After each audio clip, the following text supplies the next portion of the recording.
desde la educación en cómo poder hacer pertinente la parte creativa de lo que es el proceso precisamente en las oportunidades de las industrias culturales creativas para la inclusión social y desarrollo humano. Creo que todos, y estoy segura, que todas las participaciones tienen que ver con el detonante que marca la UNESCO cuando menciona que la educación es un derecho humano, porque así lo tenemos que reconocer como un derecho humano, independientemente también que debe ser inclusiva, asequible y debe ser totalmente universal.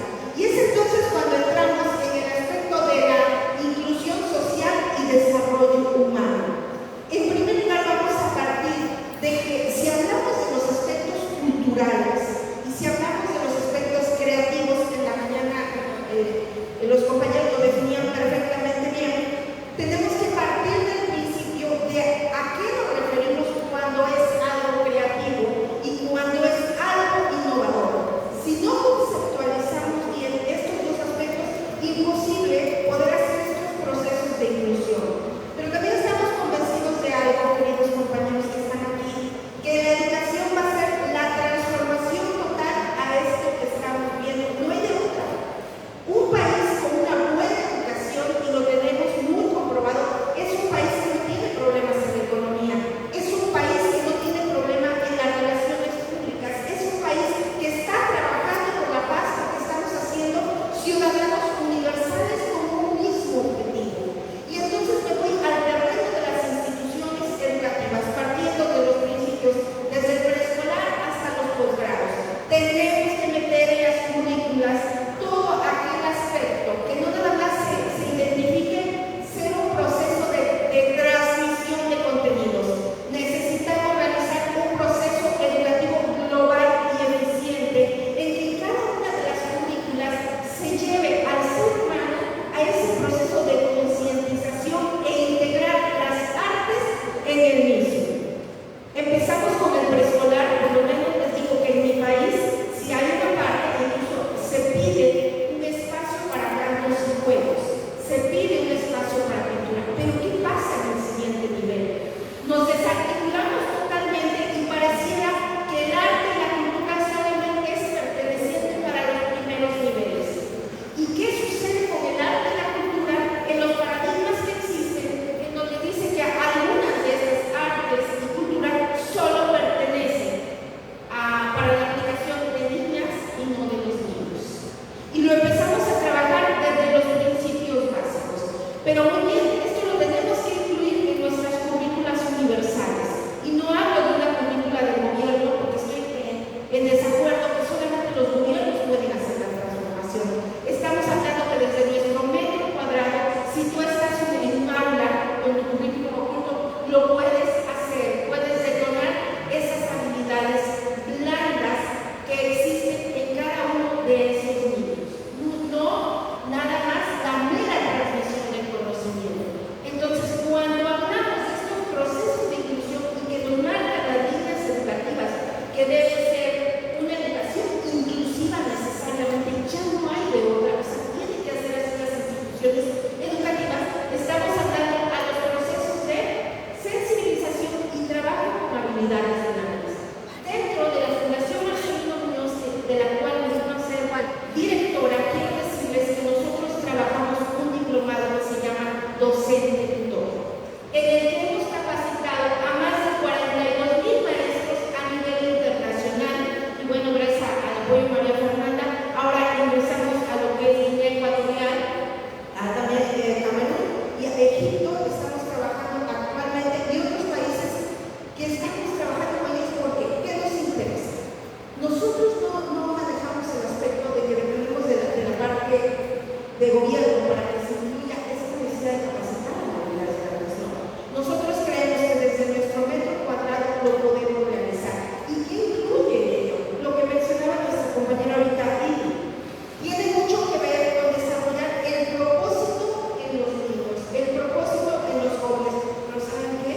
El propósito en los maestros también. Es determinante, y se lo puedo decir, que el gran artífice del proceso educativo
en México, llevamos un programa emprendedor desde que son de 5 años y lo terminamos hasta que ellos están en la universidad presentando algún proyecto. No es un programa que dicta la Secretaría de Educación, son proyectos de forma individual de escuelas privadas, que les puedo hablar de la escuela de Vigo.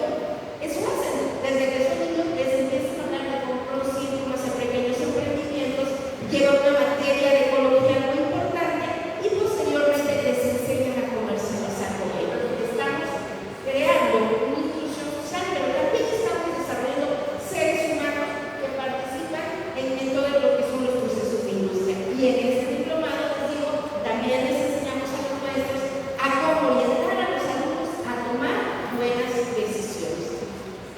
Es importante mencionarles que todo ello basado en la parte del desarrollo humano y que nos lleve también a que ellos se apeguen a la práctica de los valores. El cuidado de la salud física, mental y emocional, que es lo que estamos haciendo, realizando. Y bueno, este diplomado precisamente ahorita lo estamos desarrollando. No tiene valor, no es totalmente gratuito y está accesible a todos aquellos maestros e instituciones educativas que lo quieran usar. Pero queridos compañeros, los esfuerzos pueden ser muy valiosos, los esfuerzos pueden ser detonantes, porque bueno, el presidente fundador de la fundación nos ha orientado a distribuirlo a nivel internacional. Es un regalo que le traemos a nuestra querida Luisa y a toda su comunidad de parte de la Fundación Marcelino Muñoz para que pueda ser un agente detonante y logremos ese objetivo que queremos. Y algo que es importante y determinante, mientras nosotros no consideremos que el arte nos puede llevar a esa transformación del ser humano, va a ser muy difícil que podamos hacer los procesos de inclusión detonantes en las diferentes instituciones. En algunas empresas a nivel internacional, el colaborador tenga 10-15 minutos para completar un folio, a la empresa le conviene totalmente, porque está trabajando con las habilidades planas. El que le pueda poner 5 minutos o 10 de música al colaborador en una industria es detonante para él. Pero ¿saben qué? Estamos convencidos de que el arte no es el objeto, es la esencia de la persona que se transmite por medio de una pintura, por medio de un baile, por medio de una canción. Es cuando decía Edgar, ayer que lo escuchamos, es como que existen dos personas basadas en los dos hemisferios. Entonces, mis queridos compañeros, el día de hoy es cuanto lo que les traigo. Lo que sí les digo, que podemos realizar este proceso de inclusión pertinente porque está en los lineamientos de la educación y es por medio de la educación como podemos hacer estos procesos de transformación, bueno, dando alcance a la parte creativa y de innovación. Es cuanto. Muchas gracias.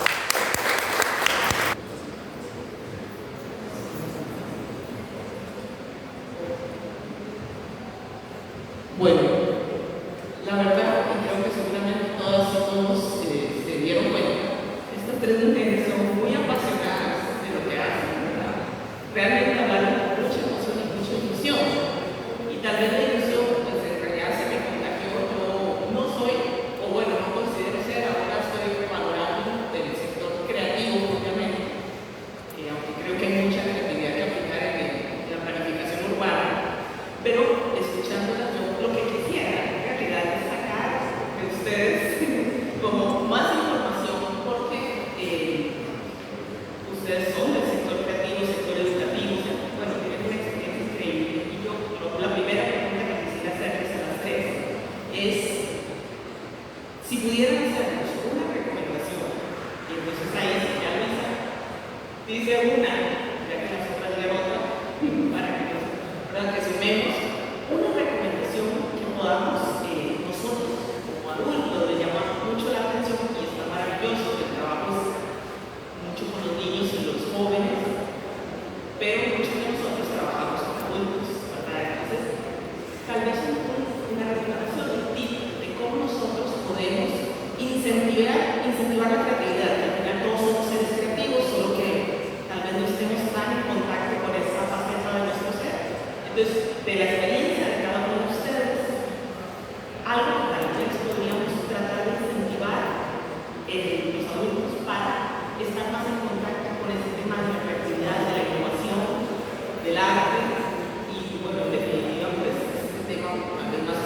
algo, ¿verdad? Que nuestro ser, ¿verdad? Nuestro ser interior. Pues empezamos con Lisa.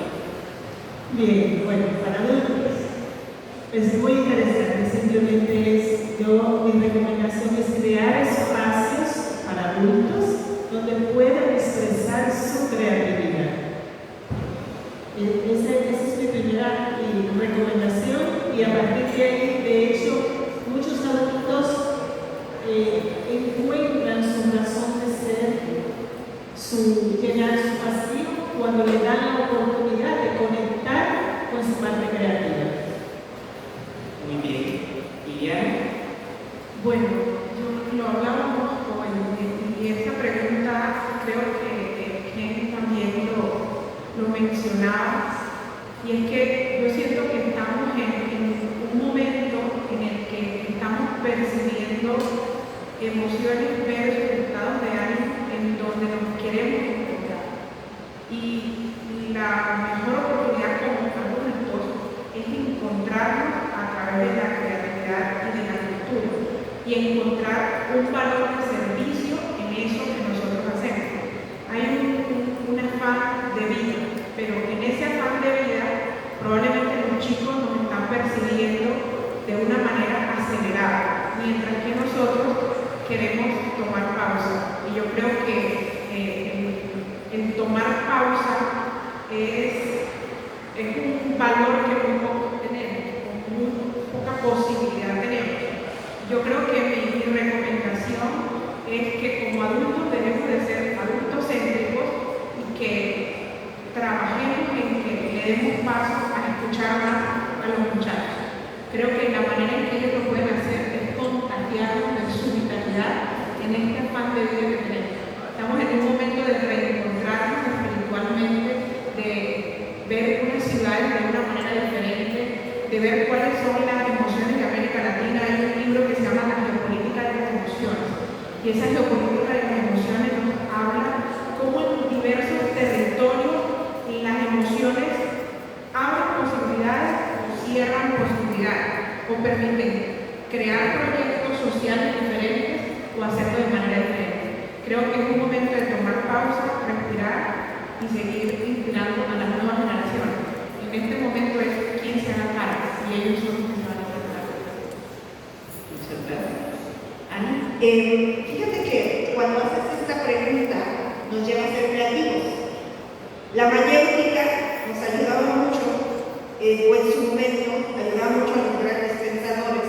Estamos hablando cuando se hacían estos oráculos, estos círculos de sabiduría, en la cual se ponían los pensadores para crear ideas. Y es por medio de cuestionarte, es por medio de la pregunta, cuando tú empiezas a tomar esa conciencia de lo que haces, y cuando te dejas ser, hacer y conocer. Cuando creas, cuando tienes el contenido, cuando lees, cuando investigas, cuando desarrollas y transformas, es ahí cuando viene la parte creativa. Pero ¿qué sucede? Tal pareciera, y voy a repetir mucho la parte educativa, porque ahí está la esencia de todo. Un creativo, cuando empieza desde muy pequeño, si tiene un facilitador que le ayuda a expresarse correctamente y a lo que quiere hacer, hasta de los niños de jardín de niños. Ahí es cuando se detona esa creatividad. Si el maestro empieza a explorar, le deja explorar, a dibujar, a colorear, conforme él quiere, solamente hace un proceso de orientación, empieza a desarrollarse tanto que cuando eres adulto no te da miedo. Pero ¿qué sucede? Pareciera al revés, que cuando eres adulto y tienes más contenido, más conocimiento, te da miedo hacerlo. Pero ¿sabes qué? Nos regresamos a las habilidades prácticas que decían las compañeras. Muchos de nosotros entramos en actividades en las que pareciera que es un delito proponer. Por eso es decir, empodérate. O sea, retoma tu esencia y dilo. Hazlo, tú lo puedes hacer.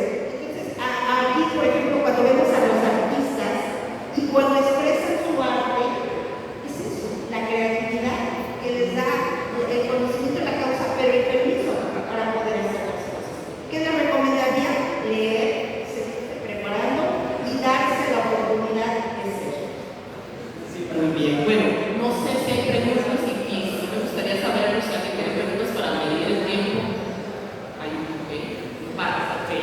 no sé cuánto tiempo nos queda, porque creo que...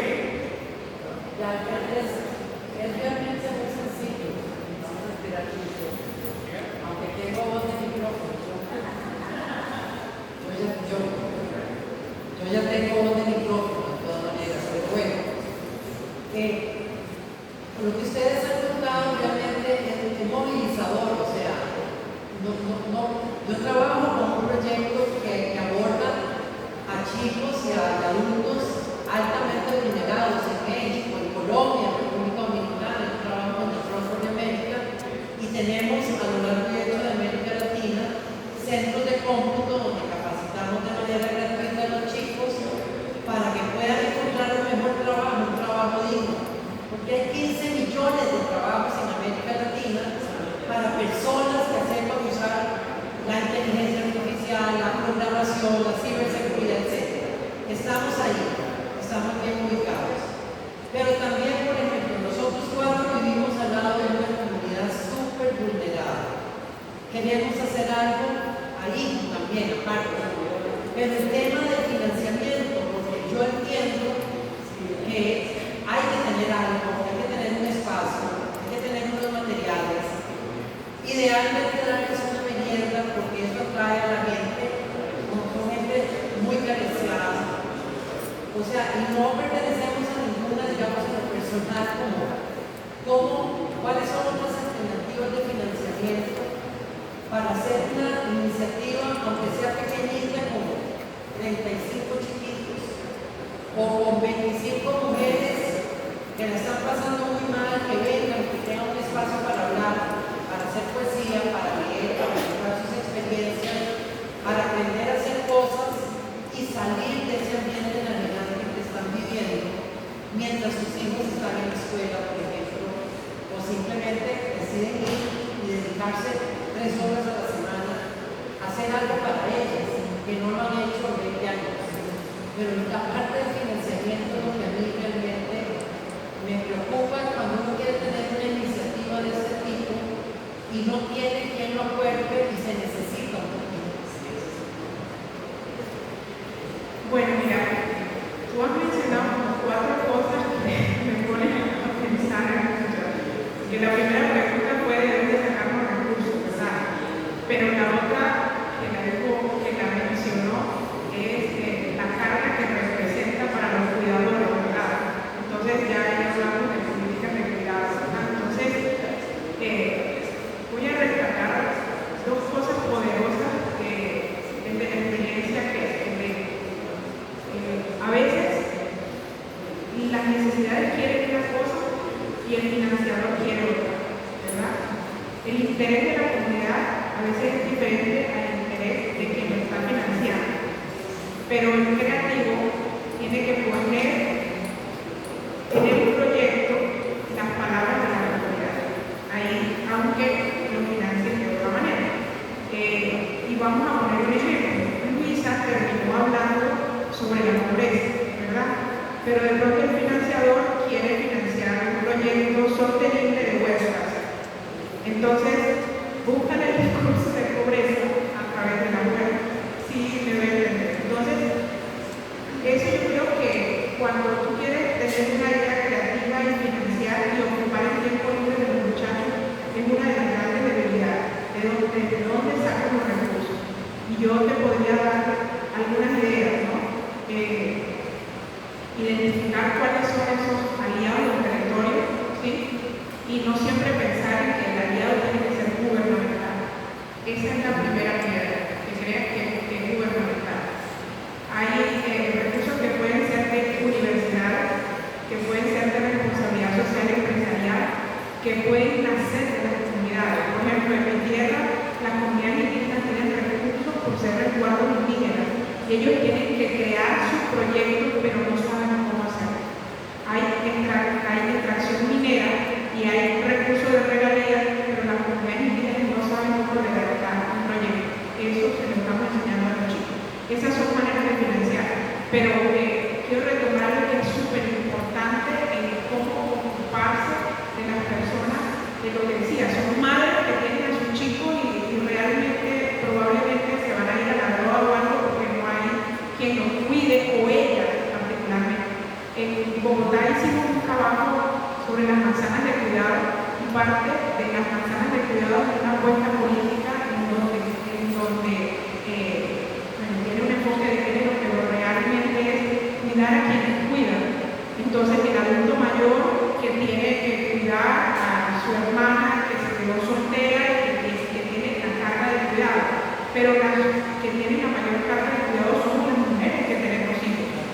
el trabajo doméstico no es remunerado. Entonces, una madre, ¿cómo se hace cargo de su hijo adolescente y cómo lo saca de las drogas y dónde lo va a meter? O sea, hay que ocuparle el mundo. Entonces, este es otro tema y allí hay oportunidades también de financiamiento, de que los chicos puedan tener un espacio.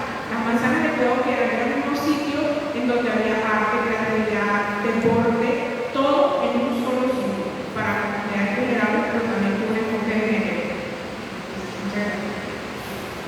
Yo quiero agregar algo puntual sobre el financiamiento. Hay un elemento fundamental que lo ha expresado, de enseñar y capacitar a elaborar los proyectos para financiamiento. Ese es uno y es muy técnico, pero es importante porque muchos fondos se pierden por una mala presentación del proyecto. Pero hay algo más interesante, sobre todo que a veces buscamos las grandes cuentas. Un elemento que a nosotros nos ha dado muy buen resultado es involucrar a la misma comunidad productiva. Si hay un proyecto en una comunidad X pequeña, comenzar en los microempresarios que ya son sustentables e invitarlos a apoyar esa iniciativa. Y eso ha dado un muy buen resultado. Y sobre todo que aprendan a hacer buenos modelos de negocio desde la base. No tienen que ser sofisticados, pero sí un buen modelo de negocio y enfocado en que puedan empoderarse de su proyecto y pensar y sentir que es efectivo y es valorado. Bueno, muchas gracias a las panelistas. Creo que tengo una para la pregunta. Sin duda, todos están aquí. Tienen que hacer para preguntar. Y bueno, ojalá que sí, se echan para la pregunta. Muy rápido, y muy rápido la respuesta también. Liliana, una pregunta acerca de lo intercultural o intracultural que ha visto exposición. Me da la impresión de que hay soluciones que resultan híbridas de todo eso. Me gustaría conocer un poquito vuestra experiencia de estos procesos como de inmigración, de multiplicación de lenguajes en torno al proceso de inclusión. Bueno, la inclusión social parte precisamente de reconocer quién era el otro. Voy a hablar de la experiencia con la comunidad indígena y particular con el tema de salud, ¿sí?